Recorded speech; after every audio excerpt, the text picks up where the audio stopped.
네, 안녕하십니까. 루테라입니다. 어서들 오시고요. 스크랩 가지고 한번 이야기를 진행해 보도록 하겠습니다. 가장 먼저 이야기할 거는 역시나 국대 명단이 발표가 되었다는 거. 문현빈 선수하고 정우주 선수가 과연 합류를 할 수 있을 것이냐라는 질문이 좀 있었는데 둘 다 합격을 했습니다. 그 다음에 류현진 선수와 정우주 선수 투수로는, 그리고 야수로는 최재훈, 문현빈, 노시안 선수가 합류를 했고요. 이렇게 5명의 선수가 이제 WBC 국대에 참여를 하게 됩니다. 최재훈 선수가 올 시즌 이번 국대 처음이죠. 저번에는 좀 뭐랄까 연습 같은 느낌이 좀 있으니까요. 실질적으로 제대로 된 대회는 최재훈 선수도 이게 처음 잘해줬으면 좋겠다는 생각은 있습니다. 기사 쪽인가? 그쪽에서는 파워 랭킹이 9위 정도로 이야기가 되고 있고 예선전을 통과하지 않겠느냐라는 질문이 좀 올라왔어요. 그러다 그래도 이전 대회보다는 그래도 어느 정도 짜임새가 있는 모양이다, 그렇게 평가를 하는 것 같다라는 생각이 들고, 대만에서는 우리를 라이벌로 보고 이기려고 한다고 하더라고요. 외야는 안현면이랑 이정우, 존스가 정배라는데 아무래도 그렇기는 하겠죠. 문현빈 선수 같은 경우는 백업일 가능성이 높을 수밖에 없는 게, 저번 방송에서도 이야기를 했지만 멀티 포지션, 그러니까 슈퍼 백업의 역할을 할 수 있는 선수이잖아요. 그러니까 뭐 중견수, 좌익수, 유격, 2루, 3루가 가능한 선수기 때문에 국대에서는 이런 선수가 정말 귀해요. 거기다가 대타로서도 활용할 수 있는 이런 선수가 정말 귀하기 때문에 그 부분만 잘 어필이 된다면 가능성이 없지 않을 거다라고 말하기는 했었는데, 개인적으로 합류를 해서 좀 다행인 것 같습니다. 문현빈 선수 발탁된 걸로 3팬들 왜 태클 거리는지 모르겠다고요? 거기가 태클 걸기 뭐 있어요? 오히려 태클 걸 거면 LG 쪽에서 태클 걸어야 되는 거 아니야? 홍창기가 빠진 건데. 김성현이 문현빈 때문에 탈락된 거라고? 주전도 아니고, 김성현의 주전도 아니고 백업으로서의 가치가 떨어진다는 걸 알 텐데. 3루는 위트컴으로 보고 지명타자를 김도영 쓴다고?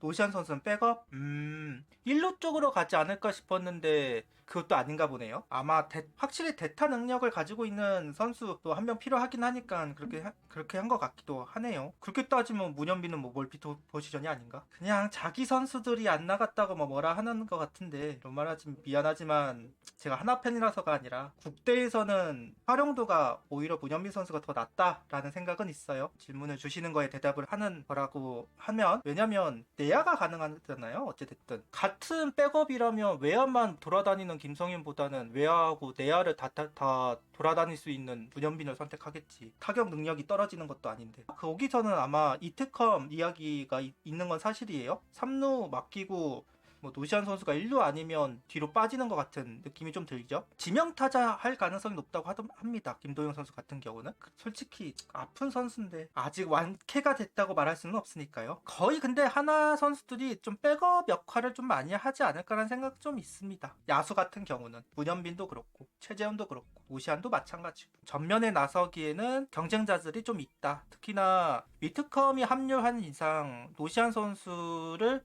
백업에 두면서 3루와 1루 여기를 다 커버할 수 있는 그런 것도 한번 생각을 해볼만 하니까요. 거기다 대타로 이제 힘있는 선수 필요하기도 하고. 09년이었나? 09년 때 이범호 감독이 딱 그 역할로 뽑혔었죠. 김민재 선수가 빠지면서 부상으로 딱 이범호 감독이 합류를 했을 때 그 롤로 갔다가 이대호 선수 수비가 너무 안 좋아서 이범호 감독이 이제 했던 걸로 기억하는데, 약간 그런 롤로 간 것 같다는 생각이 좀 들기는 하네요. 일단은 뭐 그렇게 알고는 있는데 저도 하다 보면 또 달라지는 거겠지. 아까도 얘기를 했듯이. 그리고 또 그런 게 좀 있잖아요. 외국 선수, 그러니까 우리 피가 흐르는 뭐 한국계 선수지만 어찌됐든 외국에서 온 선수인데 안 쓸 거면 왜 불러? 약간 이런 느낌도 있는 것도 사실이고, 약간 그런 쪽으로 위트컴이 좀 더 활용을 할 것으로 보인다라는 게 저도 기사나 이런 부분을 확인은 했었어요. 근데 그건 모르는 거지 뭐. 위트컴도 말씀하신 대로 수비 부분에서 계속 불면 소리가 나오는 건 있긴 하더라. 그러니까 어떤 면에서는 진짜 09년 때 느낌, 그 상황만 보면 09년 때 느낌 좀 있긴 하더라. 이대호 선수 위트컴이라고 한다면 딱 이범호 감독, 노시환, 딱 그런 느낌이 좀 나는.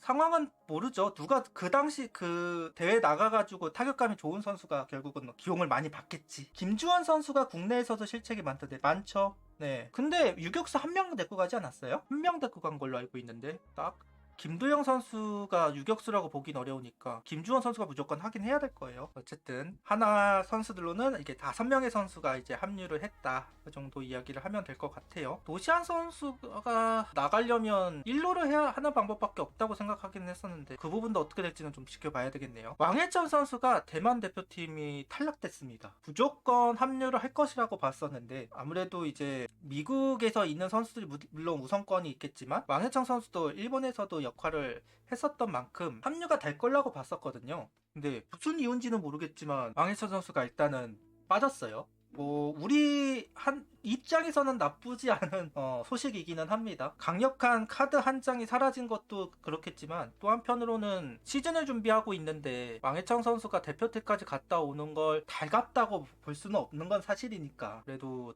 본인 개인은 굉장히 좀 아쉬울 거라고 생각이 듭니다. 왜냐하면 왕해창 선수도 미국 생각이 없는 선수가 아니고 어쩌면 왕해창 선수에게도 어필을 할 수 있는 대회인데 개인적인 생각으로는 좀 아쉬울 수밖에 없고 근데 팀적으로는 우리 팀 하나 입장에서는 나쁜 것은 없는 것 같다라는 생각이 들기는 합니다. 근데 이제 대만 쪽에서 자꾸만 우리를 걸고 넘어져요. 이 놈의 새끼들이. 그러니까 뭐 제한 때문이다라고 이야기하는데 우리가 진짜로 제한을 했는지는 아직 뭐 그런 이야기는 안 나왔었고 아마 미국 쪽은 이게 좀 간섭이 좀 심하잖아요. 아무래도 계속 걸리는 거 아닌가라는 생각이 좀 들기는 해요. 근데 미국에서 뛰고 있는 선수들도 많은데 왕유청 안 뽑혔다고 우리 탓을 한다는 게 좀 그렇기는 합니다. 체코전 선발설이요? 뭐 어느 경기든 하나 들어가긴 하겠죠. 그리고 류현진 선수에게 너무 큰 경기를 맡기지는 않을 거예요. 물론 모든 팀들이 좀 그렇긴 하겠지만 뭐 체코전도 그렇고 뭐 대만 정도 많이 해봤자 그러니까 한 명 정도는 좀 비교적 약팀이라고 할 만한 팀을 맡아주기는 해야 되거든요. 그리고 최대한 긴 이닝을 좀 맡아줘서 불펜을 세이브할 필요도 있고 근데 뭐 곽빈, 원태인 여기를 체코전에 쓰기는 어려울 테니까 그래서 이야기가 나온 걸로 볼 것 같아요. 어쨌든 뭐 뽑히지 않았다 그러면서 대만이 이렇게 걸고 넘어졌다는 소식이 있습니다. 좀 황당하다라는 생각은 분명 있기는 해요. 그 다음에 저번에도 이야기가 나왔지만 이번에 호주전 이제 중계를 해준다라고 이야기를 합니다. 아마 이글스 TV에서도 좀 나올 거고 KBS인가 거기에서 해준다고 하네요. 다만 이제 호주 국대 이번에 WBC 때문에 그런지는 몰라도 호주 국대는 아니고 멜버른 팀하고 하는 걸로 나옵니다. 근데 제가 기억하기로는 대부분의 호주 국대 선수들이 멜버른에 있는 걸로 알고 있기는 한데 어쨌든 3경기가 있다. 그리고 중계를 해준다더라 라는 이야기를 좀 하고 가보도록 하겠습니다. 그 다음 김경문 감독이 엄상백 선수 선발 테스트를 한다 그러면서 왕해찬 선수를 불펜으로 쓰는 것도 여러 조합 가운데 하나로 생각하고 있다는 기사가 나왔습니다. 왕해찬 선수가 선발로 잘 던져주면 좋겠지만 팀이 돌아가는 과정에서 또 다른 선발이 자리를 잡아주면 자완 불펜 자리에 왕해창이나 조동호, 황준서 같은 선수들이 대기할 수 있다. 여러 경우의 수를 다 준비하고 있다. 지금은 투수 조합을 살펴보는 단계이다. 라는 이야기도 덧붙이고 있어요. 아직까지 뭐 확정이나 그런 거는 아닐 테고 테스트나 뭐 이런 부분도 들어가야 될 거고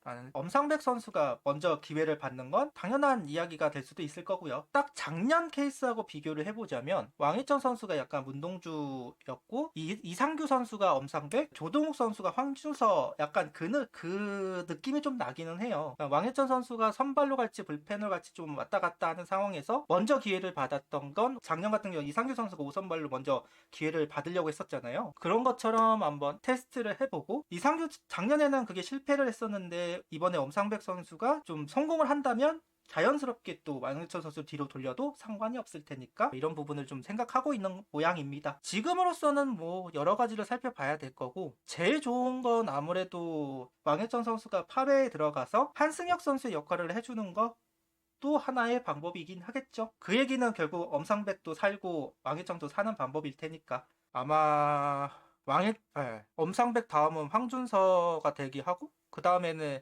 왕희천이 들어가는 그림이 아닐까라는 생각을 좀 해보기는 합니다. 일단 이런 계획이 있다 정도로만 알아주시면 될 것 같아요. 하겠다는 것도 아니고 이런 걸 할 수도 있다 정도니까 지금으로서는 여러 가지 조합법을 만들어 놓고 테스트를 해보면서 뭐가 가장 시너지가 좋은가 라는 부분을 생각해 볼 필요는 있으니까요. 마지막으로 손아섭 선수 계약을 할 때 잠깐 이야기가 나온 건데 옵션이 없다는 부분을 보고 손아섭 선수 계약을 할 때 옵션이 없다는 걸 보고 그 알려지지 않은 밝히지 않은 옵션이 있는 거 아니냐, 뭐 옵트 아웃이라던가 아니면 그냥 어느 시점까지 기회가 됐을 때 안 되면 이제 나를 방출해달라 뭐 이런 식의 뭐 계약이라던가 그런 것이 있는 거 아니냐, 그런 것이 있는 게 아니라면 계약 조건이라는 게 달라지지 않았는데 너무 늦게 계약을 한 것 같다, 그러면서 이제 뭐 썰이 한번 나왔었는데 하나에서는 그런 거 없다라는 이야기를 아예 대놓고 이제 이야기를 했습니다. 그냥 하나의 루머가 있었고 그런 거 없다라는 하나 측의 의견이 있었다 정도로 넘어가면 될 것 같아요. 그냥 여기 워딩으로는 이제 생태를 부린 적이 없다라는 이야기를 했는데, 손아섭 선수 입장에서는 최대한 사이렌 트레이드를 하려고 노력을 했을 거라고 봅니다. 본인도 모를 리가 없어요. 하나에서는 확실한 자리를 만들어낼 수가 없다라는 것을 분명 알고 있기 때문에 최대한 다른 팀으로 가고자 했을 텐데 그게 이제 실패를 한 거죠. 그러다 보니까 이제 길이 하나밖에 없어서 결국 계약을 한 것이 아닌가라는 생각을 좀 해보기는 합니다. 그러면 일단 스크랩 기사는 여기까지입니다.